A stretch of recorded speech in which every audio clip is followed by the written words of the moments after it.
Grandir dans la foi, un parcours catéchétique pour adultes. Étape 35, le Rédempteur.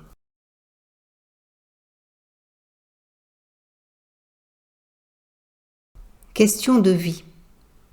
Pour moi, que signifie communément le terme de rédemption ?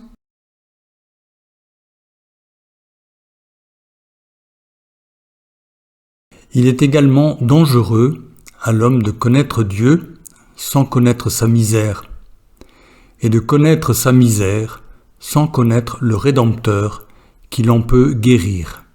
Blaise Pascal.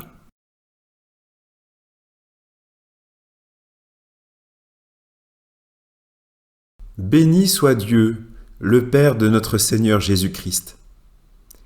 Il nous a bénis et comblés des bénédictions de l'Esprit au ciel dans le Christ.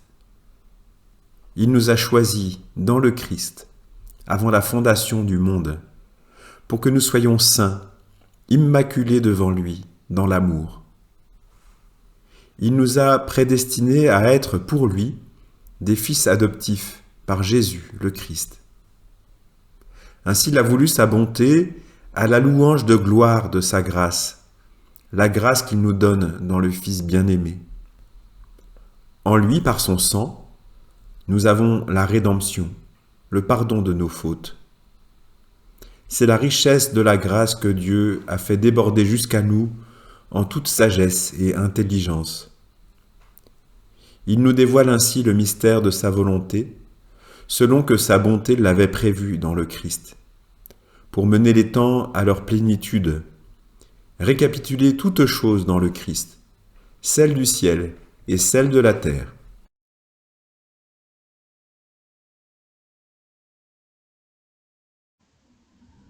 Question pour le temps de partage de la parole. Qu'est-ce qui me touche spontanément dans ce passage de la parole de Dieu ? Qu'est-ce que cela évoque ou signifie pour moi aujourd'hui ? Quelle question me pose ce texte ?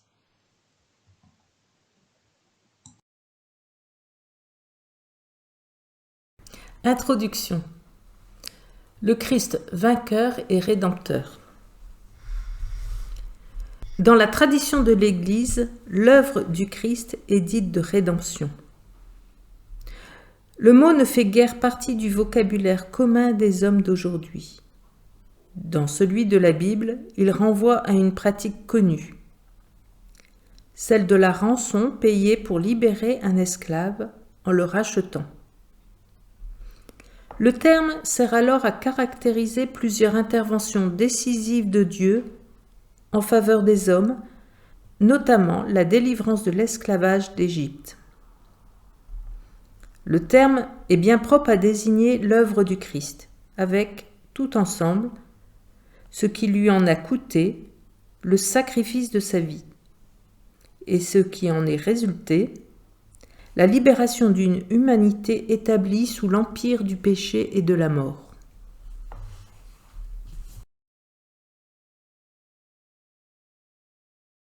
Chapitre 1. Le Christ libérateur. Saint Paul lie le thème du salut à celui de la liberté. Lui, l'observant rigoureux de la loi, a été libéré par la grâce de Jésus-Christ. C'est pourquoi il rappelle aux Galates, « Si le Christ nous a libérés, c'est pour que nous soyons vraiment libres. Alors tenez bon, et ne reprenez pas les chaînes de votre ancien esclavage. » Le salut des hommes passe par la conversion de leur liberté. Saint Augustin fera l'expérience de cette libération intérieure de son être pécheur par la grâce du Christ, et il deviendra le grand docteur de la grâce qui libère notre libre arbitre.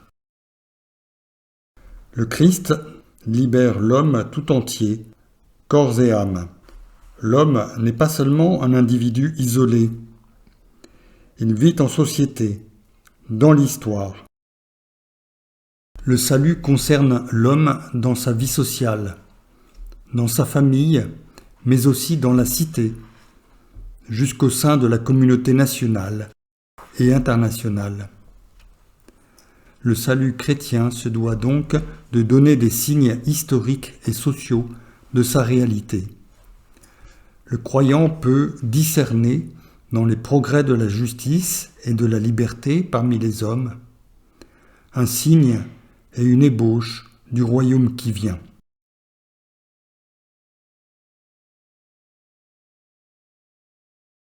Chapitre 2.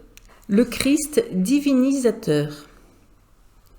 Par l'œuvre de salut réalisée par le Christ, nous sommes mis en communion avec Dieu en devenant ses fils adoptifs.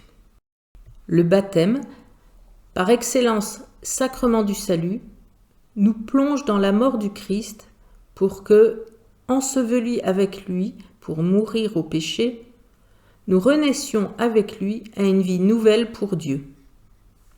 Cette vie nouvelle n'est autre que l'entrée dans les relations d'amour des personnes divines.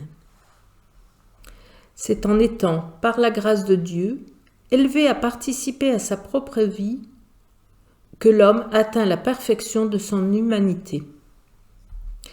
Telle est la raison pour laquelle le Verbe s'est fait homme et le Fils de Dieu, Fils de l'homme. C'est pour que l'homme, en se mélangeant au Verbe et en recevant ainsi la filiation adoptive, devienne fils de Dieu.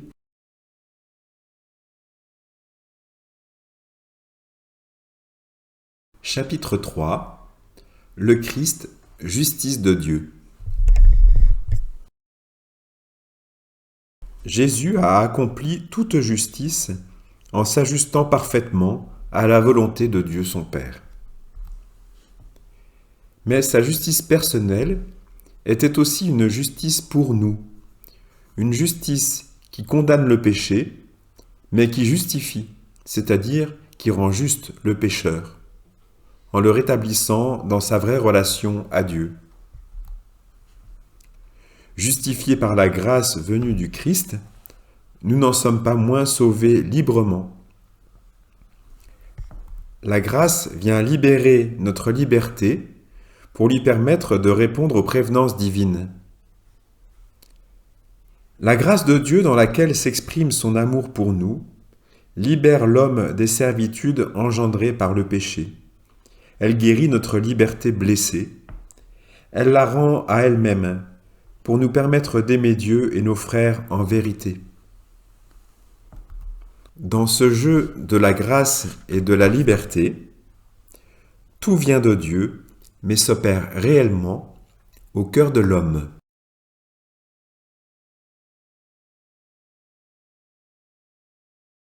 En quoi me semble-t-il que le Christ m'a libéré ? Que signifie, pour moi, être fils ou fille de Dieu ? Quelles conséquences la distinction entre le pécheur et ses péchés a-t-elle pour moi ?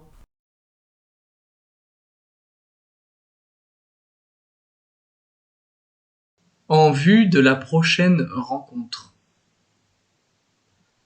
Qu'est-ce que je retiens de l'échange de ce jour ?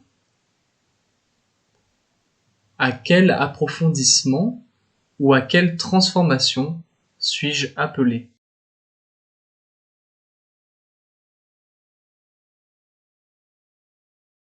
Pensez à vous abonner, à liker et à commenter. Et choisissez le prochain thème dans la table des matières en fin de vidéo.